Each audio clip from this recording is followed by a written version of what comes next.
জীবনে একটা কলঙ্ক হয়ে গেছে, আমি জানিও না। উনিও ওটার সুযোগ নিতে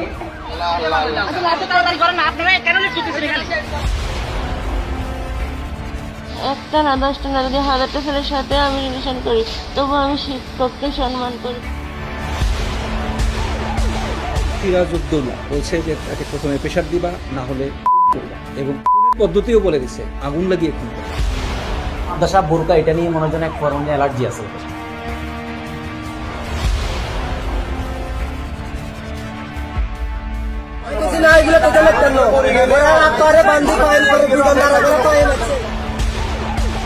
বুকের সাথে লটকিয়ে তার মাজা ভাঙাতে আরমানিয়া সম্পূর্ণ নির্দোষ। শরীরের পুরা জামা কাপড় খুলি ইলেকট্রিক শর্ট দিয়ে মিথ্যার স্বীকারোক্তি আদায় করে। আমি মনোজ কুমারের বিচার চাই। এই যে মিথ্যা রিপোর্ট দাখিল করা হলো হত্যা হিসাবে সাজিয়ে দেওয়া হলো, সেজন্য মনোজ কুমারের বিরুদ্ধে আইনানুগ ব্যবস্থা গ্রহণ করা হবে।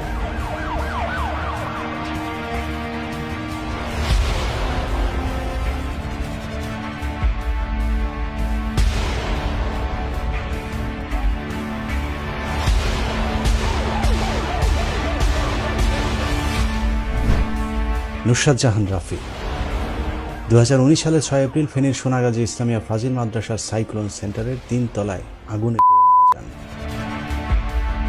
মর্মান্তিক এই ঘটনাটি সারা দেশে ব্যাপক আলোড়ন সৃষ্টি করেছিল, তবে আমাদের কিছু গণমাধ্যমের কাছে অতি গুরুত্ব পেয়েছিল, কারণ নুসরাত হত্যাকাণ্ডের সাথে জড়িত থাকার অভিযোগ উঠেছিল মাদ্রাসার সাথে সংশ্লিষ্ট কিছু ধর্মপ্রিয় মানুষের সাথে মিডিয়ার সমস্যাটা কোথায় সেটা পুরো অনুষ্ঠান দেখলেই পরিষ্কার হয়ে যাবে। হত্যাকাণ্ডের মাসখানেক আগে রুমে ডেকে নুসরাতের গায়ে হাত দিয়েছিলেন মাদ্রাসার অধ্যক্ষ সিরাজউদ্দৌলা। ওই ঘটনায় প্রিন্সিপাল সিরাজউদ্দৌলার বিরুদ্ধে ইভটিজিং এর মামলা হলে সিরাজউদ্দৌলা গ্রেফতার হন। এরপর মামলা তুলে নিতে নুসরাতের উপর চাপ দিতে থাকেন একসময়ের জামাত নেতা সিরাজউদ্দৌলার অনুসারী শিবির ক্যাডাররা। শিবিরের চাপাচাপিতে কাজ না হলে প্রিন্সিপাল সিরাজউদ্দৌলা জেলখানায় বসেই নুসরাতকে আগুনে পুড়িয়ে মারার হুকুম দেন। যেই কথা সেই কাজ। নুসরাতের গায়ে কেরোসিন ঢেলে আগুন জ্বালিয়ে দেন সিরাজের অনুসারীরা। নুসরাত হাসপাতালে চিকিৎসাধীন অবস্থায়। অন্য সব চাঞ্চল্যকর মামলার মতো এই মামলাটিও যথারীতি পিবিআইকে তদন্তের দায়িত্ব দেওয়া হয়। পিবিআই 9/6 করা তদন্তের কারণে 16 জন মানুষ ফাঁসির আদেশ নিয়ে কন্ডেম সেলে জীবনের শেষ দিনগুলো পার করছেন, কারণ পিবিআই তাদের বিরুদ্ধে অভিযোগ সন্দেহাতীতভাবে প্রমাণ করতে সামর্থ্য হয়েছে আদালতে। সিরাজউদ্দৌলা বলছে যে তাকে প্রথমে প্রেশার দিবা, না হলে খুন করবা, এবং খুনের পদ্ধতিও বলে দিছে আগুন লাগিয়ে খুন করবা। সিরাজউদ্দৌলার জেল থেকে বের হতে একদমই ইচ্ছে করছিল না, যে কারণে জামিন শুনানির মাত্র একদিন আগে জেলে ডেকেই নুসরাতকে হত্যার সব পরিকল্পনা করেন। জেলে বসেই তিনি নুসরাতকে আগুনে পুড়িয়ে মারার আদেশ দেন। 2019 সালের পর থেকে গত 3 বছর আমরা এরকম গল্পই শুনেছি। মাদ্রাসা ছাত্রী নুসরাত হত্যা মামলায় 16 আসামির সবাইকে মৃত্যুদণ্ড দিয়েছে আদালত। কিন্তু সত্য কখনো চাপা থাকে না, সত্য আসবেই মিথ্যাকে ধ্বংস করতে, তা আজ অথবা কাল। নুসরাত যখন নিচে নামে তার মস্তিষ্কে শুধু কাজ করেছে তার বাঁচতে হবে। নুসরাতের মামলাটিও সে এসপি বাবুল আক্তারের মামলার মতোই 2+2 6 মিলিয়ে দিয়েছে বনোজ কুমার মজুমদার, কিন্তু আমরা আজ 2-2 4 মেলাবো। প্রথমেই নুসরাতের পরিবারের কাছে ক্ষমা চেয়ে নিচ্ছি, কারণ অনুসন্ধানে এমন কিছু তথ্য বেরিয়ে এসেছে যা তাদের জন্য খুবই বিব্রতকর। কিন্তু 16 জন নিরপরাধ মানুষের জীবন বাঁচাতে নুসরাতের কিছু কুকৃত্য উন্মোচন করা ছাড়া আমার হাতে আর কোনো বিকল্প নেই।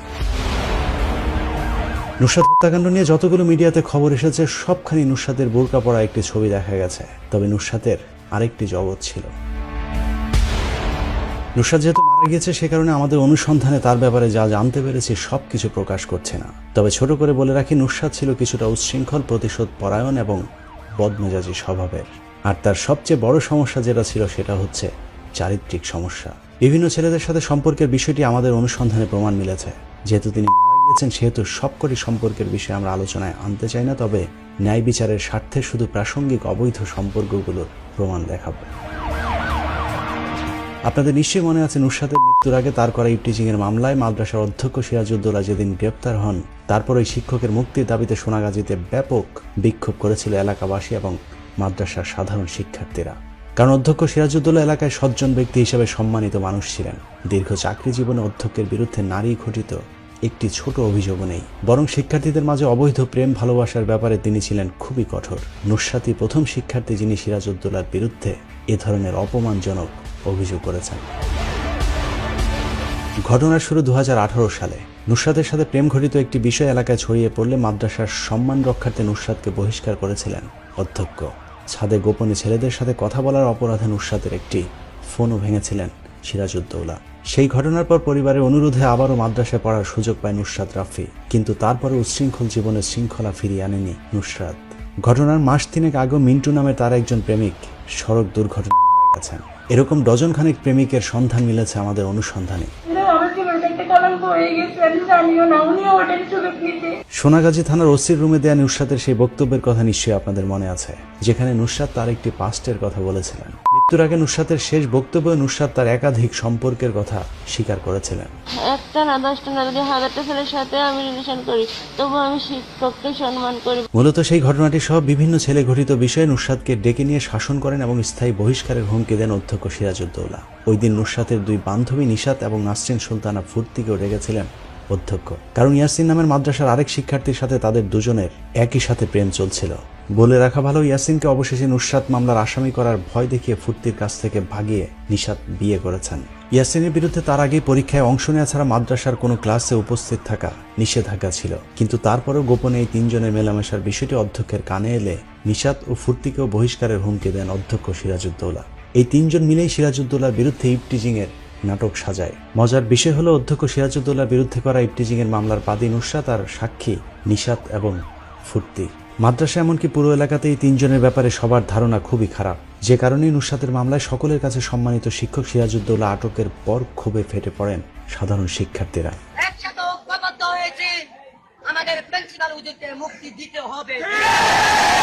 সিরাজউদ্দৌলাকে গ্রেপ্তারের পর সোনাগাজী ইসলামিয়া ফাজিল মাদ্রাসায় 1000 শিক্ষার্থীর স্বাক্ষরিত একটি স্মারকলিপি দেওয়া হয়েছিল সোনাগাজী উপজেলা নির্বাহী কর্মকর্তা এবং জেলা প্রশাসকের কাছে, যেখানে নুসরাত, নাসরিন এবং ফুর্তি সম্পর্কে বলা হয়েছে তারা বিভিন্ন ছেলেদের সাথে সম্পর্ক করে মাদ্রাসার সম্মান নষ্ট করছে।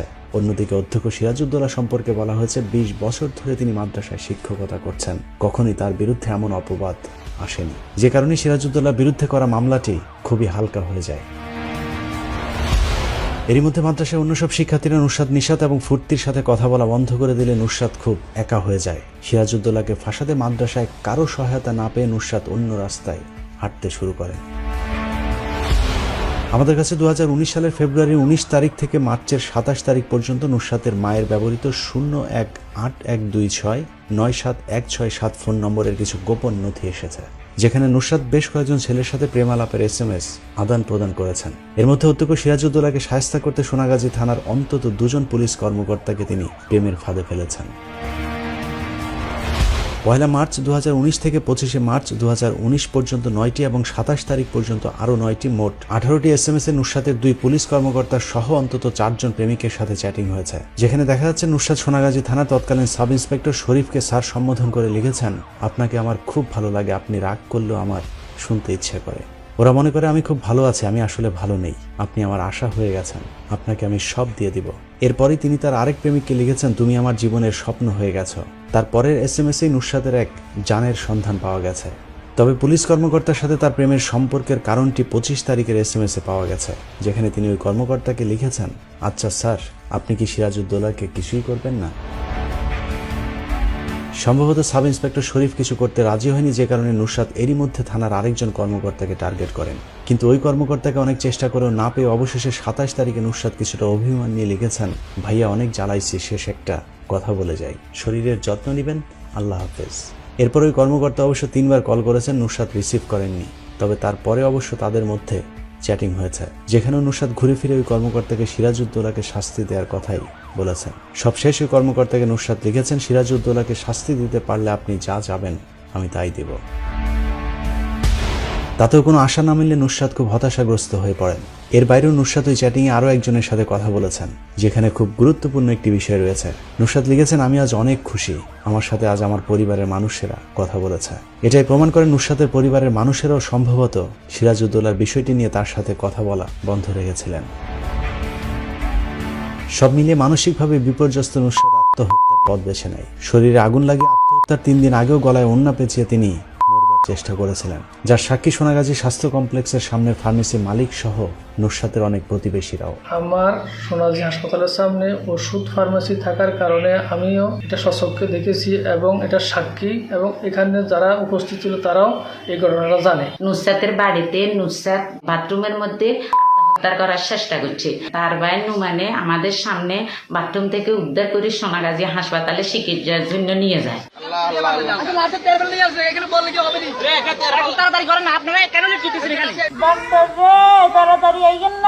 হতে পারে অধ্যক্ষ সিরাজউদ্দৌলাকে বিপদে ফেলতে শরীরে অল্প একটু আগুন লাগানোর বিষয়টা হয়তো ইফটিজিং এর মামলায় জেতার কৌশল ছিল, কিন্তু এতে তার মৃত্যু হবে সেটা হয়তো নুসরাত বুঝে উঠতে পারেনি। আবার হতে পারে মরবার জন্যই হয়তো গায়ে আগুন দিয়েছিলেন। তবে নুসরাত অভিনয় করুক আর নিজের জেদের কারণে আত্মহত্যা করুক, এটি হত্যা নয়, তা পরিষ্কার। যে কারণে নুসরাতের ময়নাতদন্তের রিপোর্টেও বলা হয়েছে এটি হত্যা নয়, বরং আত্মহত্যা।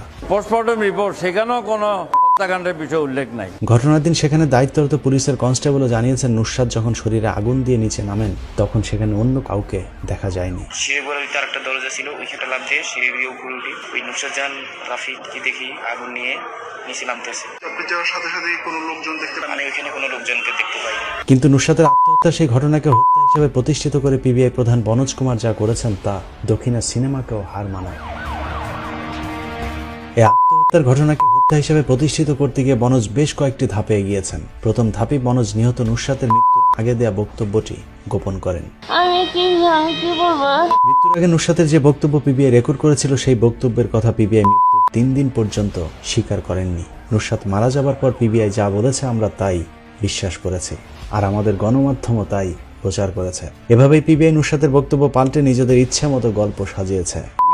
জবানবন্দির কথা তারা গোপন করেছে। 6 এপ্রিল তারিখে যে ডাইং ডিক্লারেশন হয়েছে সেই ডাইং ডিক্লারেশনের কথা 9 এপ্রিল তারিখে সরেজমিনে এসপি সাহেব যখন তদারকি করার জন্য গেছেন তখন তার কাছে সেটা তখনও গোপন, এবং এসপি সাহেব তদন্তে লিখিতভাবে প্রতিবেদন দিয়েছেন যে নুসরাতকে কেউ ডেকে নিয়ে ছাদে যায় নাই। ঠিক এসপি বাবুল আক্তারের স্ত্রী মৃত হত্যাকাণ্ডের মতো ঘটনাস্থলের আশপাশের সবগুলো সিসি ক্যামেরার ফুটেজ গায়েব করে দেয় পিবিআই। আমাদের সূত্র জানিয়েছে ইসলামিয়া ফাজিল মাদ্রাসার সামনে 3টি ক্যামেরা স্থাপন করা ছিল, যার একটি মাদ্রাসার প্রবেশপথে, দ্বিতীয়টি 0 পয়েন্ট এবং অন্যটি ভাই ভাই স্টোর অভিমুখী মেইন রোডের দিকে তাক করানো ছিল।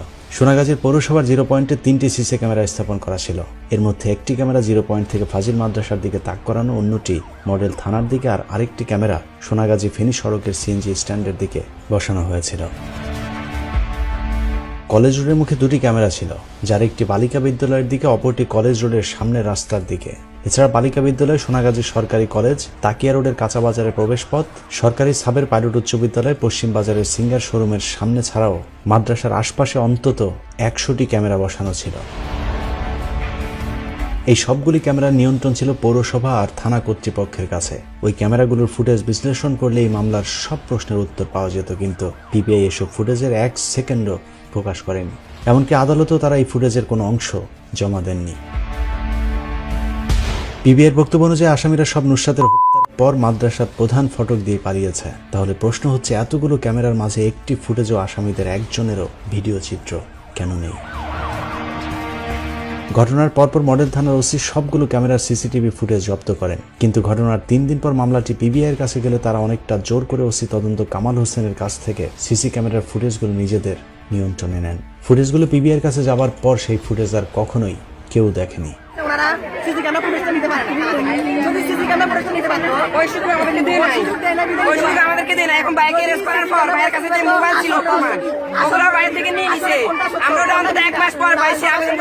থানা পুলিশের সাথে পিবিআই পুলিশের আরেকটি বিরোধের কারণ বহিষ্কৃত ওসি মোয়াজ্জেমের একটি বক্তব্য, যেখানে তিনি নুসরাতের আত্মহত্যার ঘটনাকে হত্যা হিসেবে স্বীকার করতে চাননি। অ্যাডমিট কার্ড সহ যে ফাইল থাকে তার ওখানে রেখে সে চলে গেছে এই বিল্ডিং এর উপরে, তাদের বাথরুম আছে, সে বাথরুমে। ওসি মোয়াজ্জেমের বিরুদ্ধে অভিযোগ ছিল তিনি নুসরাতের একটি বক্তব্য রেকর্ড করে ছেড়ে দিয়েছেন। পুলিশের হাজারো অপরাধের পরেও কোনো শাস্তি হয় না, অথচ ছোট একটি অপরাধ করে ওসি মোয়াজ্জেম 8 বছরের শাস্তি মাথায় নিয়ে জেল খাটছেন।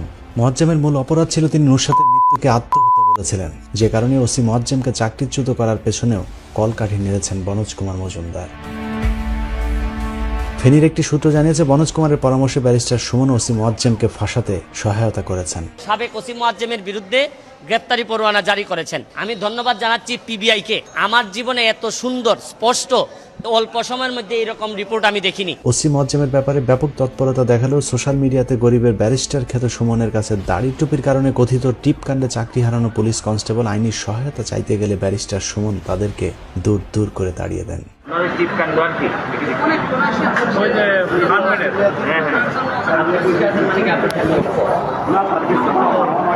ওনারা নিয়ে এসেছে, এগুলো খুবই খারাপ। এই খারাপ, আপনি আসবেন না, এরপর মোট 3 দফা সময় দিয়ে বহিষ্কৃত কনস্টেবল নাজমুল তারেককে সাক্ষাৎ দেননি ব্যারিস্টার সুমন। দাদা ভালো আছেন?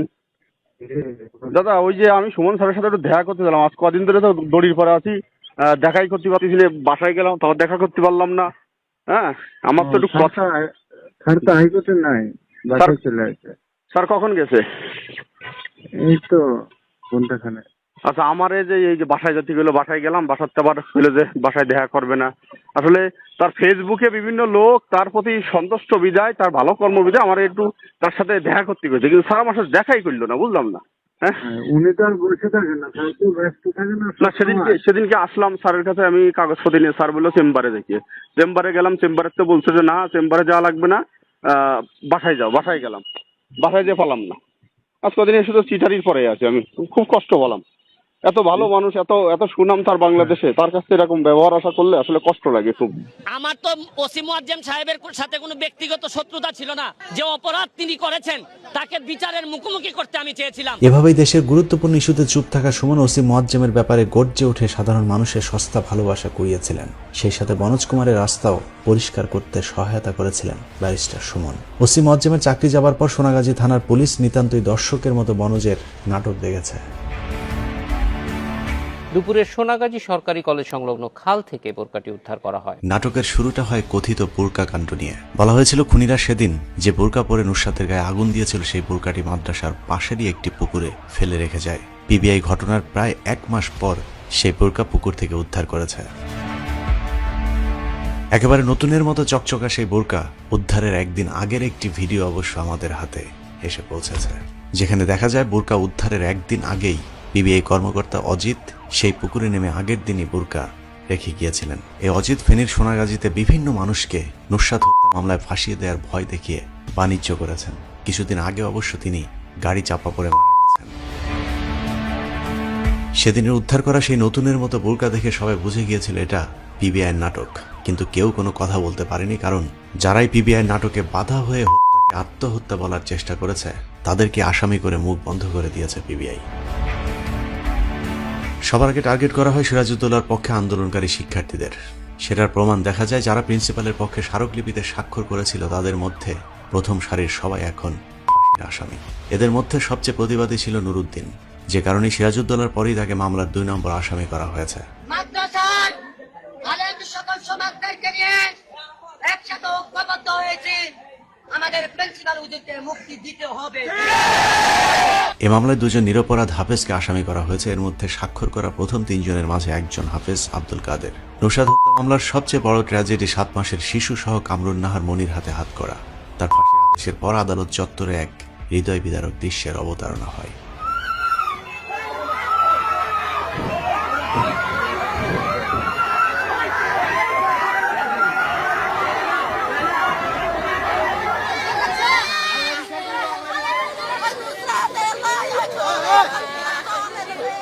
আর মাইয়া সম্পূর্ণ নির্দোষ, তারে বাইতুন পিবিআই পুলিশ দড়ি নিয়ে আমার কাছে 5 লক্ষ টাকার দাবি করে।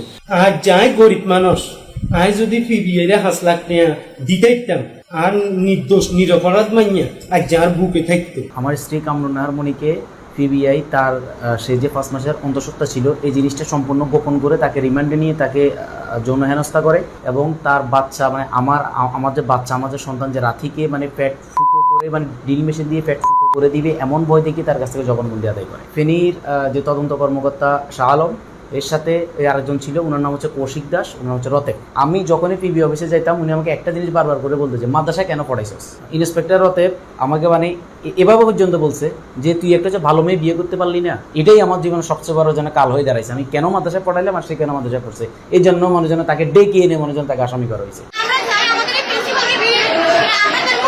মনির অপরাধ ছিল তিনি বিক্ষোভকারী শিক্ষার্থীদের মাঝে মেয়েদের নেতৃত্ব দিয়েছিলেন। এছাড়া স্মারকলিপিতে প্রথম স্বাক্ষর করা 5 জনের মধ্যে তিনি একজন।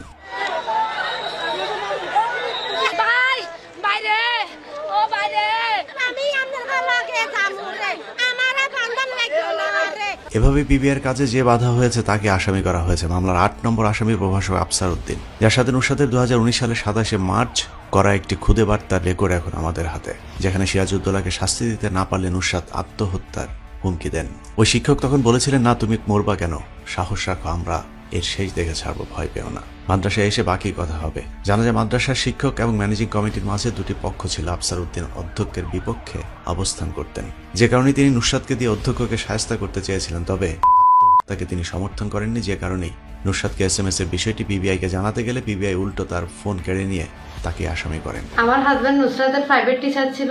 27 তারিখ ঘটনার পর যখন অধ্যক্ষের জামিন হবে সবাই বলা বলি করছে, তখন ঘটনার আগের দিন নুসরাত আমার হাজবেন্ডের কাছে কয়েকটি SMS পাঠায়। আর একটি SMS এ লেখা আছে, স্যার যদি সিরাজউদ্দৌলার জামিন হয় তখন আমি নিজে আত্মহত্যা করবো এবং সকল ছাত্র শিক্ষককে ফাঁসিয়ে যাব। সে গেটে দাঁড়িয়েছিল সাইক্লোন সেন্টারে, কারণ ওই পথেই রাফি পরীক্ষার হলে যাবে, সেই প্রথম প্রেশার দিছে মামলা উঠাতে হবে। ঘটনার সময় আফসার উদ্দিন শিক্ষার্থীদের প্রাইভেট পড়াচ্ছিলেন। অন্যদের মতো তিনিও হইচই শুনে প্রাইভেট পড়ানো বন্ধ করে বাইরে আসেন এবং শিক্ষার্থীরা তার প্রত্যক্ষ সাক্ষী।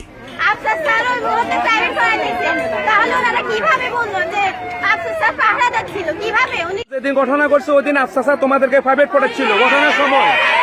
কিছুক্ষণ আগে হাসপাতালের সামনে যে ফার্মেসি মালিকের বক্তব্য শুনছিলেন, তার ছেলে জুবায়েরও এখন মামলার 5 নম্বর আসামি। তার অপরাধ, তিনি নুসরাতের ওন্না পেঁচিয়ে আত্মহত্যা চেষ্টার প্রত্যক্ষ সাক্ষী। নুসরাত গায়ে আগুন দেওয়ার 3 দিন আগে আত্মহত্যা করতে চেয়েছিলেন। এটা জানলে সবাই হয়তো বুঝে যাবে আগের ধারাবাহিকতায় নুসরাত হয়তো নিজের শরীরে আগুন দিয়ে নিজে আত্মহত্যা করেছে, যে কারণে জুবায়েরকে গ্রেপ্তার করে আসামি করা হয় এবং জুবায়েরও এখন ফাঁসির অপেক্ষায় দিন গুনছে।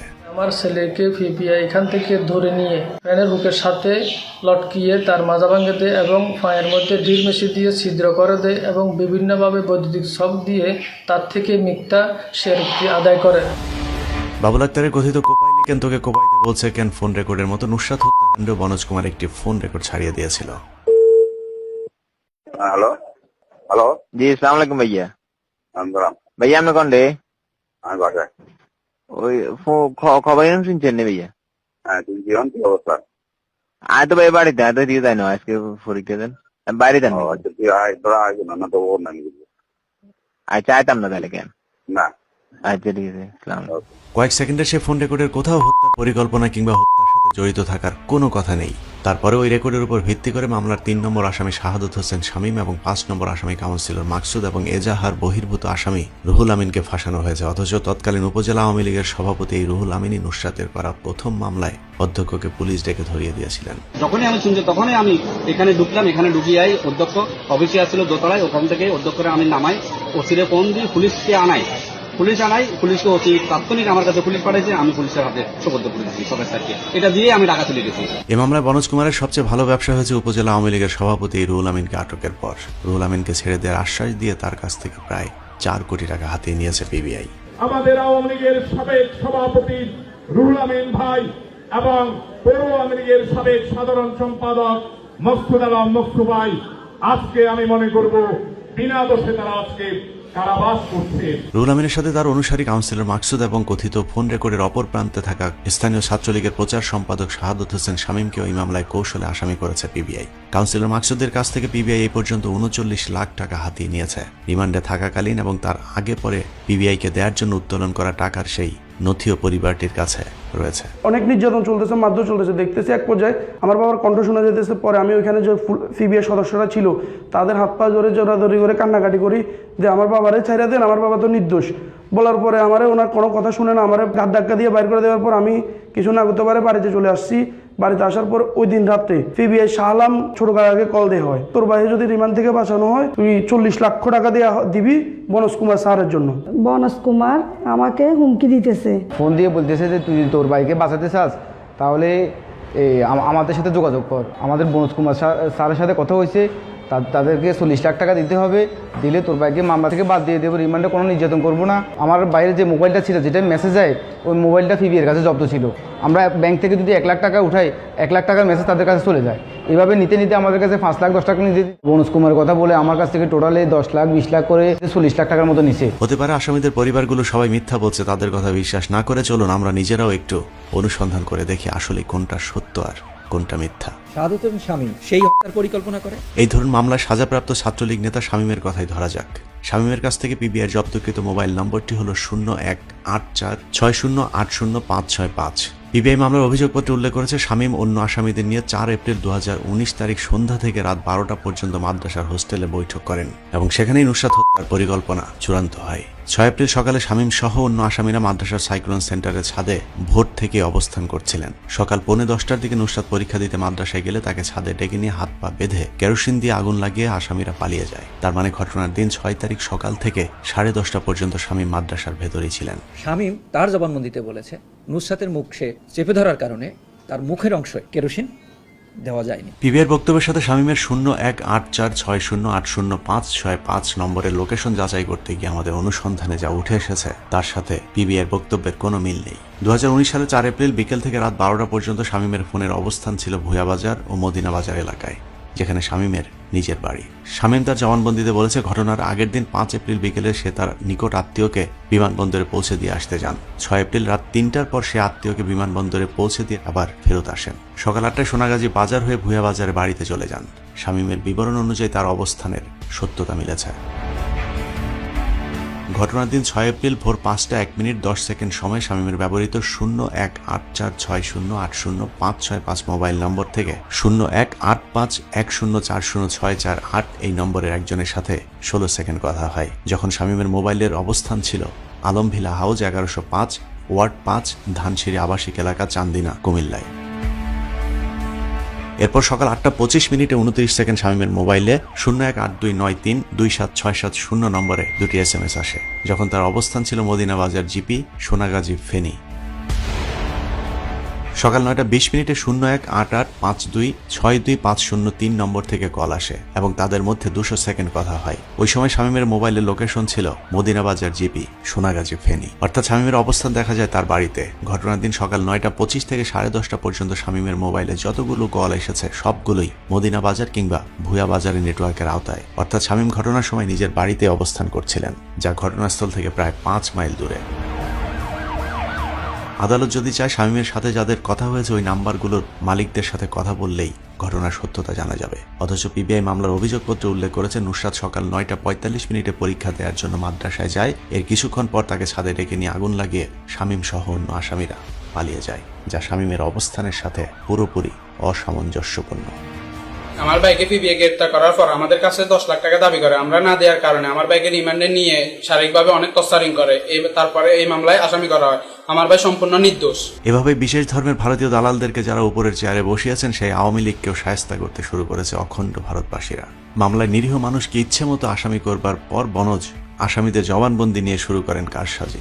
আসামিদেরকে ধরবার পর জবানবন্দি নেয়ার আগেই বনজ ঢাকায় বসেই সংবাদ সম্মেলন করে ঘোষণা দেন আসামিরা সকলেই 164 ধারায় দোষ স্বীকার করেছেন। সবাই মিলে 164 করেছেন, যে 164টি পুরো ঘটনা সবাই মিলে প্রমাণ করেছে। মনোজ কুমার আসামিদেরকে 64 ধারা জবানবন্দির জন্য ম্যাজিস্ট্রেটের কাছে নেওয়ার আগে তিনি ঢাকায় সাংবাদিক সম্মেলন করে বলে ফেললেন যে 164 ধারা জবানবন্দি এই আসামিরা স্বীকার করেছেন। সত্য উদ্ঘাটন না করে তারা একটি মিথ্যা সাবমিট দাখিল করে জাতিকে ভিন্ন খাতে প্রবাহিত করার অপচেষ্টায় লিপ্ত রয়েছেন। জবানবন্দি দেওয়ার আগে আসামিরা দোষ স্বীকার করেছেন দাবি করার কারণ বনজ কুমার আগেই জানেন রিমান্ডে নিয়ে পিটিয়ে কি কথা আদায় করবেন এবং কিভাবে আদায় করবেন, যেমন কথা তেমন কাজ। বনজে সেখানে জবানবন্দি আদায় করতে আসামিদের কতটা অমানবিক নির্যাতন করা হয়েছে তার রোমহর্ষক বর্ণনা দিয়েছেন কারাগারে বন্দী আসামিরা।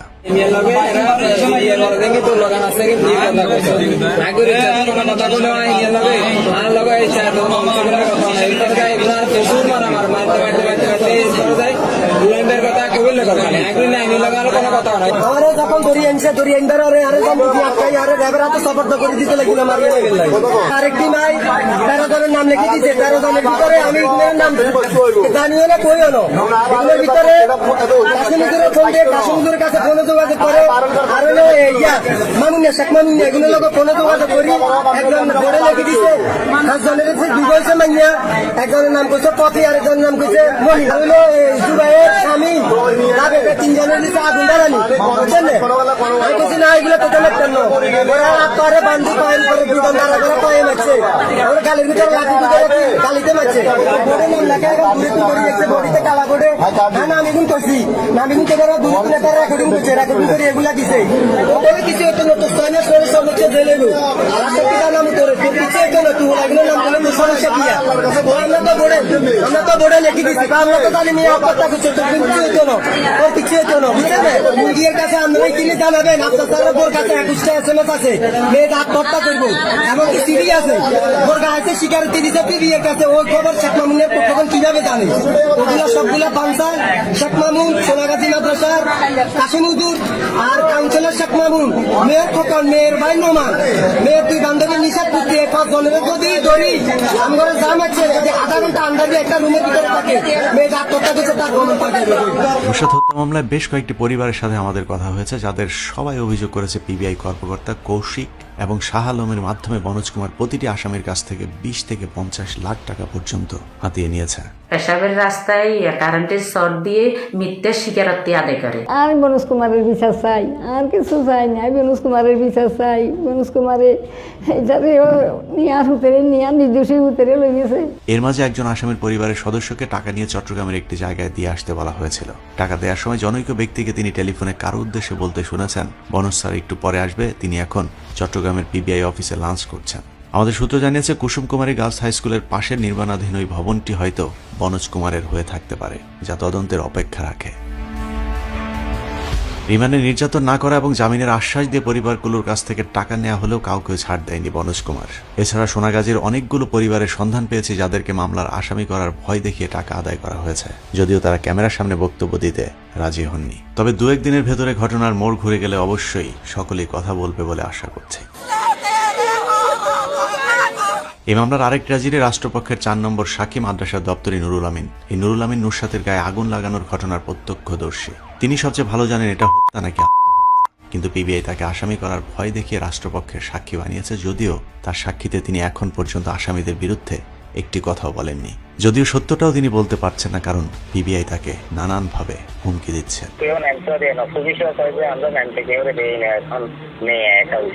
পুলিশ দেখুন ডিউটিতে আসিল থাকবেন, এগুলো তো কোনো লোক দেখি নেই আমরা।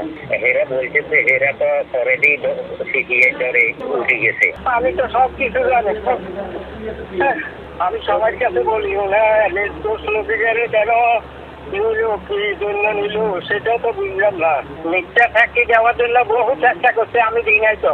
এখন শারীরিক অবস্থা খুবই খারাপ, আমার ওয়াইফ মারা গেল এই জায়গা টেনশনে। এখন আমার ছেলে অ্যাক্সিডেন্টে মারা গেল, নাতি মারা গেল, মুখে দিকে লাখ পর্যন্ত সবটা দিকে তোরে যে কোনো সরকারেরও তোরে আসতে আমার এরকম কথা বলছে। এইটা যারা আপনাদের আওয়ামী লীগের এই বিরোধী দল যেগুলো আছে রুল আমিনের বিপক্ষে করাইছে, টাকা পয়সা বহু লোকের লেনদেন হয়েছে। 12টার পরে টাকা এখন গণিত কনে কত দিতে নদীতে আলামে গণিত। আচ্ছা আচ্ছা, মাদ্রাসা নিচে বোরকা লুকে গেল, দেখছেন না বোরকাটা পুকুরে নতুন, একবারে নতুন। আমি তখন মাথায় রেখেছিলাম। আপনি কি দেখছিলেন বোরকা যে পিবিএ ফালাচ্ছে? হ্যাঁ দেখছি 10 মিনিট 15 মিনিট আগে হারাইছি। আপনি পিবিএ লোকটার কি চিনেন নেই? মারা গেছে এদিকে নামছে, এদিকে মারা গেছে না, কিন্তু আমি বহুত কামরা কাঁদছি, আল্লাহর কাছে কইছি বহুত কামরা কাঁদছি। মাদ্রাসায় সাদা মনের মানুষ হিসেবে পরিচিত নুরুল আমিনকে পিবিআই এর কথা মতো সাক্ষ্য না দেয় অনেক কিছু হারাতে হয়েছে। আমি তো খুবই অসুস্থ, একদম চলিজার গই চলিজার গই পয়সা থেকে মতো খরচ করে গেলেছি, এখনো সুস্থ হয়নি, এখন গা কাঁপে সামনে। এখন আপনার কথা কমবে, আপনার জন্য আপনার আমাদের কাছে দেয়া নুরুল আমিনের এই বক্তব্যের কারণে যদি তার কোনো ক্ষতি হয়, তার জন্য পিবিআই দায়ী থাকবে। আমরা পুরো ঘটনার সার্বক্ষণিক নজর রাখছে। একে অপরকে বোরকা পড়তে এবং মোজা পড়তে সহযোগিতা করে ভুয়া প্রতিবেদন দাখিলের জন্য এবং বিচার বিভাগীয় তদন্তের মাধ্যমে এই যে মিথ্যা রিপোর্ট দাখিল করা হলো, আত্মহত্যাকে হত্যা হিসাবে সাজিয়ে দেওয়া হলো এবং সেজন্য বনোজ কুমারের বিরুদ্ধে আইনানুগ ব্যবস্থা গ্রহণ করা হলো। এভাবে হাস্যকর একটি তদন্ত আর মিডিয়া ট্রায়ালের মাধ্যমে নিরীহ নিরপরাধ মানুষকে খুন করার চক্রান্ত চলছে। একটি অসত্য ঘটনাকে পুঁজি করে এরকম মগের মূল্য বানানো হলেও আমাদের গণমাধ্যম ভুক্তভোগী পরিবারগুলোর পাশে দাঁড়ায়নি, উল্টো তারা পিবিআই দালালি করছে। অপরাধ তদন্তে বাংলাদেশে নতুন ধারার সূচনা করেছে police bureau of investigation PBI. মাদ্রাসা ছাত্রী নুসরাত জাহান রাফি হত্যার তদন্ত শেষে তারা প্রথমবারের মতো সচিত্র ঘটনা প্রবাহ তুলে ধরেছে। এরা মাদ্রাসার কোনো অনিয়ম পেলেই ঝাঁপিয়ে পড়ে তাদেরকে শায়েস্তা করতে, কিন্তু একটু চিন্তা করুন, আপনাদের এই একচোখা দৃষ্টির কারণে প্রায় 16 জন নিরপরাধ মানুষের জীবন আজ শেষ হয়ে যেত। গত 13 বছরে যারা স্রোতের সাথে গা ভাসিয়ে দিয়েছেন, ভবিষ্যৎ প্রজন্মের কাছে তারা কি জবাব দেবেন? পিবিআই এর উপর আমাদের ভরসা রয়েছে। পিবিআই যতগুলো অনুসন্ধান করেছে সবগুলোই বাস্তবসম্মত এবং সবগুলি অত্যন্ত সূক্ষ্মভাবে তারা অনুসন্ধান করেছে। আপনারা নিশ্চয়ই লক্ষ্য করেছেন স্বরাষ্ট্রমন্ত্রী ইদানিং বিভিন্ন অনুষ্ঠানে গিয়ে কোনো কারণ ছাড়াই পিবিআইয়ের পক্ষে ওকালতি করতে শুরু করেন। এর একটা কারণ আছে, স্বরাষ্ট্রমন্ত্রী সহ আওয়ামী লীগ, বিএনপি সহ রাজনীতিবিদদের অনেক নেতা আছেন যারা না চাইলেও ভারতের পক্ষে কথা বলতে হয়, কারণ ব্যাংকক সিঙ্গাপুরের হোটেলে নারীবাজি আর মদপানের ভিডিও রয়ের কাছে জমা আছে। সে কারণে অবাক হই না, তবে অবাক হচ্ছে আদালতের বিচারকের কাণ্ড দেখে। যে বিচারকের রায় দিয়েছেন তিনি কোন প্রমাণের ভিত্তিতে 16 জন মানুষকে ফাঁসির আদেশ দিলেন, কত টাকা দিয়ে বিচারককে কেনা হয়েছে সেটা আমাদের প্রশ্ন। শুনেছি মনোজ কুমারের বিরুদ্ধে বাবুল আক্তারের করা মামলার আবেদন যিনি খারিজ করে দিয়েছেন ওই বিচারকের বিরুদ্ধেও মামলার প্রস্তুতি চলছে। ফেনীতেও হয়তো মনোজ কুমারের বিরুদ্ধে এক বা একাধিক মামলা হতে পারে। সেখানে অন্তত আশা করছি বিচারক মানুষের ন্যায় বিচার পাবার ব্যবস্থা করবেন, কারণ বিচার পাবার অধিকার সবার আছে। একজন বিচারক কোনো তদন্ত ছাড়াই কারো মামলার আবেদন খারিজ করতে পারেন না, এটা সাংবিধানিক এবং আইন পরিপন্থী। সবশেষে একটা কথা বলবো, বাবুল আক্তার এবং আমার বিরুদ্ধে করা মনোজের মামলার পর লক্ষ্য করছি কিছু গণমাধ্যমে আমাকে প্রবাসী বলা হয়েছে, কোথাও ইউটিউবার হিসেবে পরিচয় খুঁজে দেওয়া হয়েছে। আমাকে যাদের সাংবাদিক বলতে লজ্জা লাগে তাদের উদ্দেশ্যে শুধু এতটুকুই বলবো, আমার সাংবাদিক হওয়ার একদমই বালের ইচ্ছা নাই। কারণ এদেশে এখন পুলিশের মতো সাংবাদিক দেখলেও মানুষ গালি দেয়, ঘৃণা করে, তাদের সন্তানদের শরীরে দূষিত রক্ত। একজন ইউটিউবার হিসাবে আমি গর্বিত, কারণ আমার ইউটিউবে যখন আমি ভিডিও আপলোড করি তখন অনেক সাংবাদিকের জামা কাপড় নষ্ট হয়ে যায়। তাদের মনে সব সময় ভয় হয়, কি হয়। আল্লাহ হাফেজ।